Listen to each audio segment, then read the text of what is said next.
মধ্যপ্রাচ্যে উত্তেজনার রেশ এখনও কাটেনি। এরই মধ্যে ইরানের ইসলামী বিপ্লবী গার্ড বাহিনীর সমন্বয় বিষয়ক উপকমান্ডার brigadier general Mohammad Reza Naqdi শনিবার রাষ্ট্রীয় টেলিভিশনে দেওয়া এক সাক্ষাৎকারে বলেন, ইসরায়েলের বিরুদ্ধে ইরানের পাল্টা হামলায় দেশের প্রতিরক্ষা শক্তির ৫%-এরও কম বাস্তবিক অর্থে সক্রিয় হয়েছে। তিনি পরিষ্কার করেন, এখানে সক্রিয় বলতে ব্যবহৃত বা শেষ হয়ে যাওয়ার অর্থ নয়, বরং প্রতিরক্ষা ইউনিটগুলোর মাত্র ৫% শত্রুর মোকাবেলায় নিয়োজিত হয়েছিল।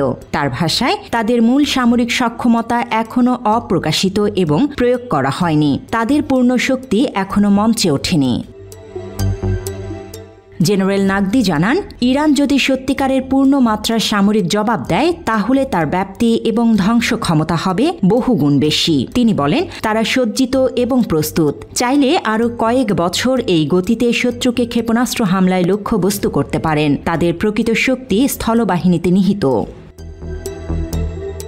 গত ১৩ জুন ইসরায়েল আকস্মিকভাবে ইরানের ওপর একতরফা হামলা চালালে ইরান এর পাল্টা জবাবে ব্যাপক ব্যালিস্টিক ক্ষেপণাস্ত্র হামলা শুরু করে। ইরানের হামলায় ব্যবহৃত হয় উচ্চ গতির হাইপারসনিক ক্ষেপণাস্ত্র সহ বিভিন্ন ধরনের আধুনিক অস্ত্র। এই হামলায় ইসরায়েলের অধিকৃত অঞ্চলের গুরুত্বপূর্ণ পারমাণবিক, সামরিক ও শিল্প স্থাপনা মারাত্মকভাবে ক্ষতিগ্রস্ত হয়। অনলাইনে ছড়িয়ে পড়া ভিডিও ফুটেজে দেখা গেছে, ইরানের পাল্টা হামলায় ইসরায়েলি সামরিক ঘাঁটিগুলো যেখান থেকে মূল হামলা শুরু হয়েছিল তা গুরুতর ক্ষতির মুখে পড়েছে। এদিকে ইরানের এই পাল্টা আক্রমণ ঠেকাতে যুক্তরাষ্ট্র সরাসরি হস্তক্ষেপ করে। ওয়াশিংটন তাদের terminal high altitude area defence ক্ষেপণাস্ত্র প্রতিরক্ষা ব্যবস্থা সক্রিয় করে। ৭টি থার্ড ইউনিটের মধ্যে অন্তত ২টি সরাসরি ব্যবহার করা হয়। মিলিটারি ওয়াচ ম্যাগাজিনের তথ্য মতে, সংঘাতের সময় ৬০ থেকে ৮০টি ইন্টারসেপ্টর ক্ষেপণাস্ত্র নিক্ষেপ করা হয়। একটি থার্ড ইন্টারসেপ্টরের খরচ $১২ থেকে $১৫ মিলিয়ন। সেই হিসেবে থার্ড ব্যবহারের মোট খরচ দাঁড়িয়ে প্রায় $৮১০ মিলিয়ন থেকে $১.২১৫ বিলিয়ন মার্কিন ডলারের মধ্যে। শুধু ১২ দিনের এই সংঘাতেই যুক্তরাষ্ট্রের সামরিক ব্যয় $৮০০ মিলিয়ন বেশি হয়েছে।